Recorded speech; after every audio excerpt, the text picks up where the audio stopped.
আমাদের জায়গা থেকে একটা মানুষ যদি ভালো হয়, সে যেই রাজনৈতিক দলের হোক না কেন, তার মার্কা যেটাই হোক না কেন, তাকেই আমাদের জনপ্রতিনিধি হিসেবে নির্বাচিত করা উচিত।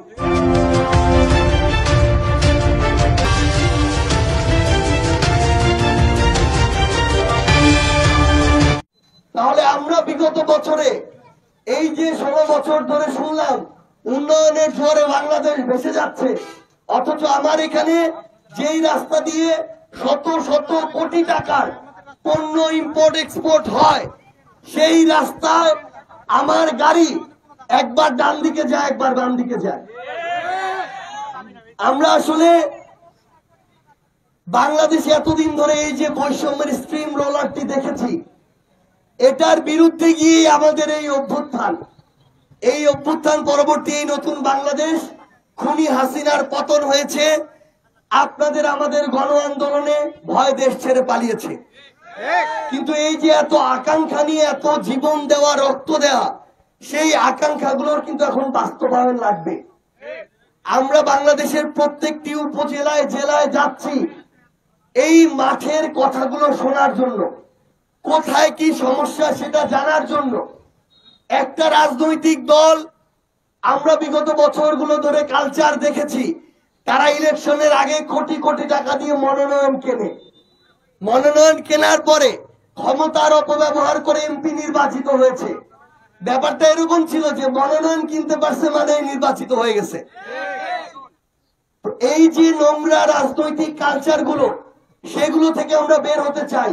নির্বাচনের 7 দিন আগে জনগণের কাছে আসবে, পরের 4.5 বছর খোঁজ থাকবে না। এই রাজনৈতিক দল আর নেতা এখন বাংলাদেশ চায় না।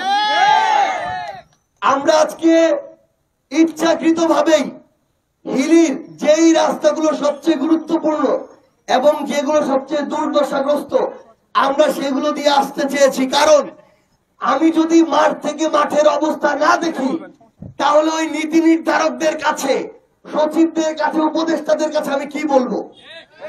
মানুষের কাছে শোনা গল্প সেটা তাদের সামনে বলা আর নিজে থেকে দেখে সেটা বলার মধ্যে আকাশ পাতাল পার্থক্য আছে। আমরা দেখতে চাই, আমরা আপনাদের কাছে শুনতে চাই যে হিলির মতো এত বড় একটা স্থল বন্দরকে কেউ কুক্ষিগত করে রেখেছে কিনা, কেউ শ্রমিকের যে অধিকার নেচুরি সেটাকে সিন্ডিকেট দিয়ে জিম্মি করে রেখেছে কিনা। আমরা আমাদের জায়গা থেকে জানতে চাই এখানের যে বরাদ্দগুলো হওয়ার কথা ছিল, সেই বরাদ্দগুলোর অর্ধেক লুটপাট হয়ে যায় কিনা। এই হিলির যে মানুষ, আপনাদেরকে আপনাদের জায়গা থেকে এই কথাগুলো বলতে হবে।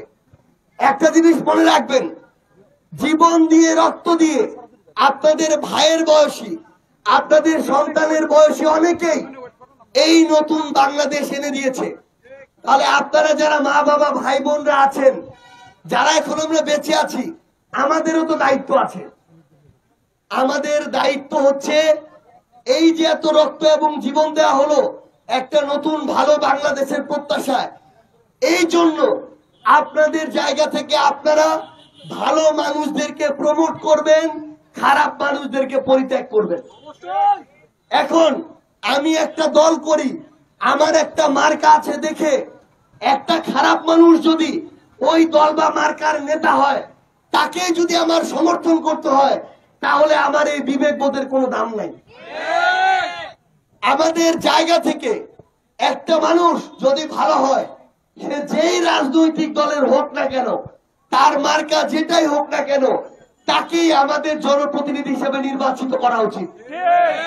কারণ আপনি যদি ভালো মানুষের হাতে আপনার ওই ক্ষমতাটুকু তুলে দেন, তাহলে সেই ক্ষমতাকে কাজে লাগিয়ে সে আপনাদের জন্য ভালো করবে। আর যদি দলের প্রতি অন্ধ হয়ে যান, কার প্রতি অন্ধ হয়ে যান, তাহলে ওই ক্ষমতা পিপাসু নেতারা এসে আপনাদের সাথে পরবর্তীতে দাসের মতো আচরণ